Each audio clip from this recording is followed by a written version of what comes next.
पैसे कमाना बहुत ज़रूरी है, पर उससे भी कई ज़्यादा ज़रूरी है एक इम्पॉर्टेंट स्किल सीखना, एक ऐसी स्किल जो आपको वो पैसे बना के दे पाए। लेकिन अगर आप वो स्किल ही नहीं सीख पाए तो आप पैसे का घंटा बना पाओगे? सो गाइज़, आज से कुछ साल पहले when I was in my 12th, so I was searching, like मैं भी आप लोगों की तरह कंफ्यूज थी कि मुझे किस फील्ड में जाना चाहिए, मुझे क्या करना चाहिए। It was all so very very confusing. But हम जब इस टाइम पे होते हैं ना, हम देख रहे होते हैं कि हमें क्या करना चाहिए। हम आते हैं यूट्यूब पे, हम वीडियो सर्च करते हैं, तो काफ़ी ज़्यादा आपको ऑनलाइन मिल जाएगा यूट्यूब पे स्पेशली, कि वो लोग आपको बता देंगे कि वो आप लोग को कुछ कुछ ऑप्शंस दे देंगे कि ये कर लो, इससे मैंने ऐसे पैसे कमाए, वो कर लो, ये कर लो, वो कर लो। But to be very honest, ये सारी चीज़ें आपके लिए बेनिफिशियल नहीं होने वाली है एट द एंड। क्योंकि आप क्या करते हो, आप उन्होंने जो करा उसको कॉपी करने की कोशिश करते हो। Like for example, I am just taking an example कि सपोज़ किसी ने एक वीडियो पोस्ट करी रिगार्डिंग वीडियो एडिटिंग। नाउ आप भी उस चीज़ में घुस जाओगे, आप उस चीज़ में वीडियो एडिटिंग करना शुरू करोगे। आपने वो स्किल सीख भी ली, ठीक है, आपने मेहनत करी एंड आपने वो स्किल सीख भी ली, लेकिन आप गाइस उस चीज़ में ज़्यादा देर तक नहीं टिक पाओगे, क्योंकि वो चीज़ आपने किसी और के बोलने से करी थी, नॉट बिकॉज आपका इंटरेस्ट था उसमें। तो आप बेशक स्टार्टिंग में उसमें लग जाओ, सीख जाओ और स्टार्टिंग में पैसे बनाना भी लग जाओ, लेकिन आप वो चीज़ ज़्यादा लंबे टाइम तक नहीं कर पाओगे, क्योंकि वो चीज़ आपके इंटरेस्ट की नहीं थी। क्योंकि जस्ट बिकॉज किसी ने आपको एडवाइस करा और आपने वो चीज़ शुरू कर दी, will not benefit you for long. तो गाइज़, आपको क्या करना चाहिए, मतलब आपने वीडियो देखी यूट्यूब पे एंड आप उससे इन्फ्लुएंस आए, आपने शुरू किया काम, पर आप वो चीज़ ज़्यादा देर तक नहीं कर पाओगे, and this is a fact. क्योंकि वो चीज़ आपकी खुद की नहीं थी, क्योंकि आपने वो चीज़ सिर्फ इसलिए करी क्योंकि सामने वाला बंदा कर रहा था and you were trying to copy paste. So ऐसे में क्या करना चाहिए उसके बारे में आज हम इस वीडियो के में बात करेंगे। सो गाइज़, पहली चीज़ इज़ कि कुछ ऐसी जो चीज़ें होती हैं जो आपको स्कूल टाइम पे, कॉलेज टाइम पे पसंद थी, दैट वाज योर पैशन, जो आपकी हॉबी हुआ करती थी, आपका पैशन हुआ करता था, पर आपने किसी न किसी वजह से वो चीज़ छोड़ दी करना। अब आप you know longer focus on that things. So I think आपको उस एक चीज़ पे फोकस करना चाहिए जो आपकी हॉबी हुआ करती थी, जो आपका पैशन हुआ करता था। Like if I take example of my, so मुझे dancing and painting, like these were the two most favourite thing जो मुझे पसंद है थी, अब भी पसंद है, and I still continue both of them. Like I like dancing and painting is my passion. I just love to do them. Like when I'm doing painting, तो मैं just खो जाती हूँ उसमें. I just go with the flow. मुझे time का पता नहीं रहता कितने बज गए. I'm just painting whatever I want. तो ये मेरा पैशन है, ठीक है। अब अगर मैं इसी पैशन को आगे ले जाती हूँ, इसी पैशन पे काम करती हूँ, सो चांसेस काफ़ी ज़्यादा हैं that I succeed, right. So what you guys need to do is कि आपको एक सबसे पहले लिस्ट बनानी है कि ऐसी क्या क्या चीज़ें हैं जो आपको करना पसंद है। लाइक नंबर 1 पे सपोज़ मेरा आ गया, नंबर 1 पे painting, number 2 dancing, number 3 would be something like वो ऐसे वेब डिज़ाइनिंग और ग्राफिक डिज़ाइनिंग, ठीक है। तो मैंने ये सारी चीज़ें नोट डाउन कर ली कि क्या क्या चीज़ें हैं जो मुझे करना पसंद है, ठीक है। उसके बाद मैं रोज़ कोशिश करूँगी कि like if you are in your school right now और if you are in the college right now, तो आपके पास अभी सबसे इम्पॉर्टेंट चीज़ है, वो है आपका टाइम।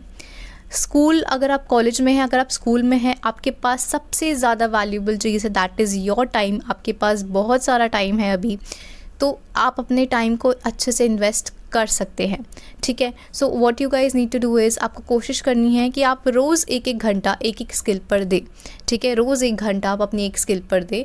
दैट इज़ सपोज़ आपने कोडिंग पे 1 घंटा दिया, उसके अगले दिन आपने रोज़ ग्राफिक डिज़ाइनिंग पे 1 घंटा दिया, राइट। अगर आप इतना टाइम निकाल सकते हैं तो निकालिए, उससे ज़्यादा निकाल सकते हैं उससे ज़्यादा निकालिए, कम निकाल सकते हैं कम निकालिए, लेकिन टाइम निकाल के अपने स्किल पर आपको ध्यान देना है, ठीक है। So guys, this was the first step.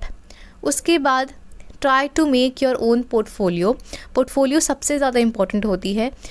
ऐसा भी होता है कि आपके पास वो डिज़ायर्ड स्किल है, आपने इतना सारा काम भी कर रखा है, लेकिन आपने एक एक ही जगह पे अपना काम कलेक्ट नहीं कर रखा, एक एक अच्छी तरीके से, एक प्रोफेशनल तरीके से वो जो पोर्टफोलियो होती है जो आप अपने क्लाइंट को दिखाओगे, वो आपने नहीं बना रखा, तो आपको काम कैसे मिलेगा? आप मेरे को बताओ।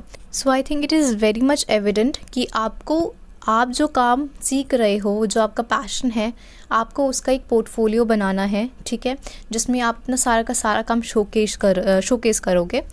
Now the third thing is, जिसमें आधे से ज़्यादा लोग रह जाते हैं, इज़ कि अपने पोर्टफोलियो को अपनी ऑडियंस तक, अपने डिज़ायर्ड क्लाइंट्स तक पहुंचाना। तो उसके लिए you need to register on certain apps, ठीक है। उसके लिए आप अपना कुछ सोशल मीडिया कंटेंट बनाओ, लिंक्डइन पे जाओ, लिंक्डइन पर बनाओ। LinkedIn is very very very important social media platform which is here, क्योंकि लिंक्डइन पे लोग ना ज़्यादा बात नहीं करते लिंक्डइन के बारे में। लेकिन अगर आप लिंक्डइन पे जाके अपना एक प्रोफेशनल अकाउंट बनाते हो, अपने काम के बारे में उधर पोस्ट करते हो, तो आपको क्लाइंट्स मिलते हैं, and this is very very true, ठीक है। लिंक्डइन के साथ इंस्टाग्राम बनाओ एंड यूट्यूब बनाओ। सो गाइज़, ये चीज़ें स्टार्टिंग में आपको ऐसे लगेगी कि यार ये क्या बोल रही है, तो सबको पता है। तो गाइज़, यही एक मेन चीज़ है। अगर आप, क्योंकि आज के टाइम पे ना ऑनलाइन बहुत बहुत बहुत ही ज़्यादा इम्पोर्टेंट हो गया है, राइट। अगर आप कहीं पे भी जाओ, कि कोई एक दुकान वाला होता है ना, उसका भी एक इंस्टाग्राम हैंडल होता है, एंड लोग पूछते हैं, लोग उसको फॉलो करते हैं, वहाँ से लोग दोबारा आते हैं। तो सोशल मीडिया एग्जिस्टेंस आज के टाइम पे बहुत बहुत बहुत ज़्यादा इम्पॉर्टेंट हो गया है। और अगर आप अभी तक अपना सोशल मीडिया एग्जिस्टेंस नहीं बना पाए हैं, तो आप बहुत पीछे हैं, ठीक है। तो you need to work on that. आपको एक एक चीज़ पे ऐसे ध्यान देना पड़ेगा। स्टार्टिंग में आपको एकदम से रिजल्ट्स नहीं मिलने वाले, ये मैं अपनी पहली काफ़ी ज़्यादा वीडियोस में भी बोल चुकी हूँ। सो स्टार्टिंग में आपको ज़्यादा रिजल्ट्स नहीं मिलने वाले, ये मैं अपनी पहली वीडियोस में भी बता चुकी हूँ। लेकिन गाइस, धीरे धीरे करके आप देखोगे कि हाँ, चेंजेस आ रहे हैं, आपके पास क्लाइंट्स आ रहे हैं, आपके पास काम आ रहा है।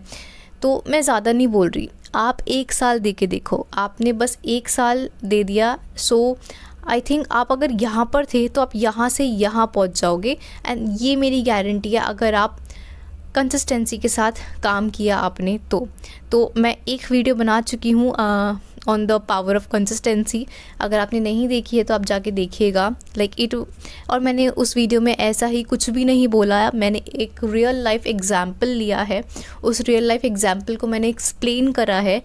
तो गाइज़, इधर मैं ये बोलना चाह रही हूँ कि ऐसी चीज़ें सच में वर्कआउट करती हैं अगर हम कंसिस्टेंट हो तो।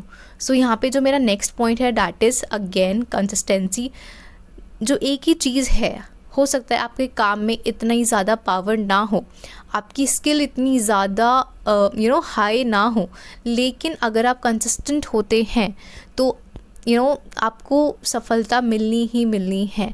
सो being consistent is one of the most important thing that works out for each and every one of you। तो ये थी कुछ बातें जो मुझे बतानी थी। सो this is all for today. अगर आप चाहते हैं कि मैं किसी और कंटेंट के ऊपर वीडियो बनाऊं तो आप मुझे डिस्क्रिप्शन बॉक्स में बता सकते हैं। एंड रिसेंटली मैंने अपनी आर्ट वीडियोस भी डालना शुरू करा है यूट्यूब पे। So I request you all to also watch that. If you like then you can subscribe the channel, you can give a thumbs up. So this is all for this video. मिलते हैं next video में, तब तक ले bye bye, Radhe Radhe.